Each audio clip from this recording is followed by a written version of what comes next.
What's going on, guys? Was Star Wars coming from Lego Star Wars The Skywalker Saga, and as you guys know, we recently just got the gameplay reveal for Lego Star Wars The Skywalker Saga, and in the gameplay reveal, we got our first look at the open world for Lego Star Wars The Skywalker Saga, which seems like it's going to play a pretty big aspect of the game, because each planet will have its own open world. So in the latest gameplay reveal for Lego Star Wars The Skywalker Saga, we got some scenes of the open world. So we're going to be taking a look at each of these open worlds and seeing what we will be able to do in each of the different open worlds for all these different planets that we saw in the latest gameplay reveal for Lego Star Wars The Skywalker Saga. So before we get in the video, make sure to go down below, like the video, subscribe to my channel, and turn on post notifications so you don't miss a future Lego Star Wars video. And I'll jump straight into the video. Starting off with the first open world that we see in the gameplay reveal for Lego Star Wars The Skywalker Saga. This is a planet from the sequel trilogy, and it is Ajon Kloss from episode 9. So you see Finn here, but let's look at what we might be able to do in this open world for Ajon Kloss. So obviously it looks like we'll be able to destroy different objects and different bricks and stuff like that from the environment.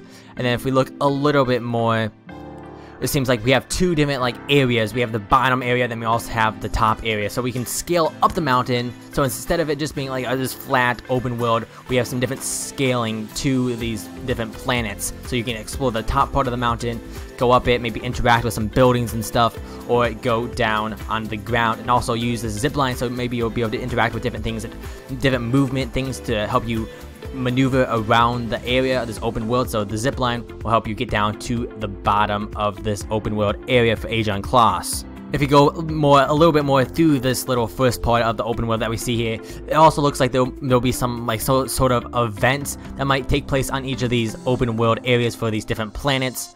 Like you see here on this tree, it seems like it is actually burning. There's actually some fire on these trees.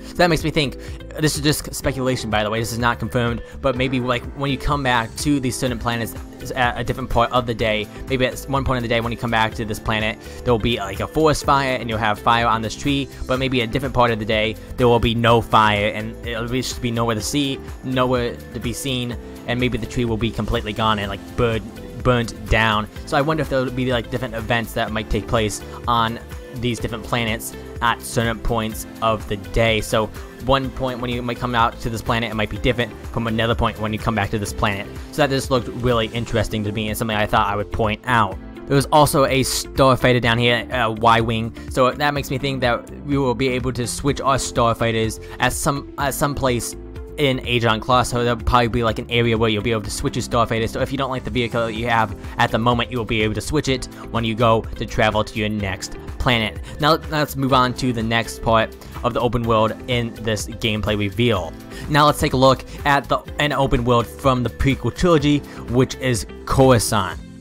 So we have Mace Windu right here, then we also have some elevation as well, just like we had on Ajon Kloss. So we have some stairs going up to it, which seems like a different area of Coruscant, different level of Coruscant. Then we also have some screens here as well. So I wonder if these will kind of be events as well, where when you come back when you come back to the planet at different points of the day, these screens might be different. Then that also brings me to the actual sky itself. As you can see, it's currently nighttime, so I wonder if there will be a sort of a day and night cycle for Coruscant. So if you come back at a certain point of the day, it might be night, and if you come back at a different point of the day, it might be daytime. So I think that would be really cool if some points on Coruscant it would be night and some points it would be day. I feel like that would be really cool to have a night and day cycle. You'll also be able to destroy some different objects, of course, like you normally can on any other Lego game. You can destroy some stuff, and maybe you'll actually even be able to interact with some citizens as well. I think that would be really cool if you could do something with that. Maybe have some sort of side quest from one of them or something like that. That would be really cool, but I'm not too sure how Lego does that stuff. And it'd also be really cool if you could go inside these different buildings of Coruscant and maybe do some different stuff inside the buildings. I think that would be really cool and make the open world a lot better if you could actually go inside these different buildings. It would also be really cool if you could explore the Jedi Temple. Now, you most likely see the Jedi Temple in cutscenes and stuff like that, but I think it'd just be really cool if you could just go around, walk around the Jedi Temple, unlock different Jedis, like Jedi Temple guards and all of that stuff, and even like switch your vehicle, change your character, and all that stuff in the Jedi Temple. I think that would be really cool, and I really hope we actually are able to explore the Jedi Temple in this game. That would be so cool. Now let's move on to the original trilogy open world that we saw in this gameplay reveal. So the last thing of open world that we saw in this gameplay reveal for LEGO Star Wars: The Skywalker Saga is in the original trilogy, and it is Mos Eisley, or Tatooine, whatever you want to call it. This part of the open world is just in Mos Eisley, but I think it'd be really cool if you could go outside of Mos Eisley and just explore some of the desert of Tatooine. Maybe come across like a Sandcrawler, Jawas, Tusken Raiders, or something like that. I think that'd be really cool to add to this open world rather than just having Mos Eisley. So you'll obviously be able to destroy different objects around the area in Mos Eisley, and also interact with different buildings and different stuff like that, most likely. And then what I think is really cool is, as you can see here, you see C-3PO and then the Bantha. So it appears that you will actually be able to ride the different animals in Mos Eisley, and maybe just different planets in general. So if there's different animals, you might be able to ride them. I think this is really cool that we actually will be able to ride different creatures on these different planets. But I think it would be really nice if you could go into the cantina. Of course, we would be going inside the cantina of Mos Eisley and maybe start like a bar fight, kind of like how you do in the complete saga, where you kind of start like a bar fight. I think that'd be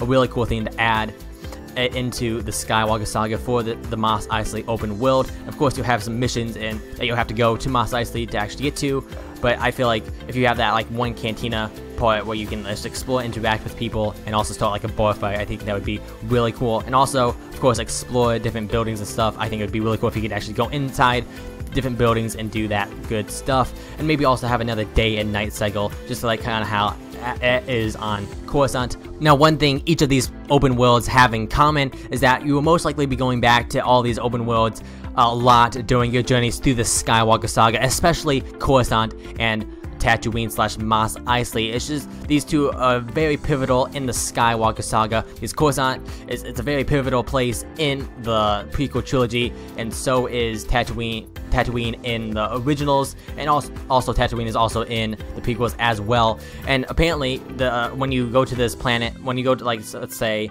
Tatooine in the prequel trilogy, it will be different from Tatooine in the original trilogy. So I can't wait to see what the differences will be in each of the different trilogies with these different planets that you go to in both trilogies. So yeah, there you go, guys. That's pretty much all I have to talk about in this video. Those are all the open worlds that were shown in the gameplay reveal. So let me know in the comments down below what you guys think about the open world in this game. Are you excited about it, or are you just not too interested in it and you just want to play the levels? Let me know in the comments down below, guys. But anyways, guys, pretty much all I have to talk about in this video. So I hope you guys did enjoy the video, and I'll see you guys all later. Goodbye.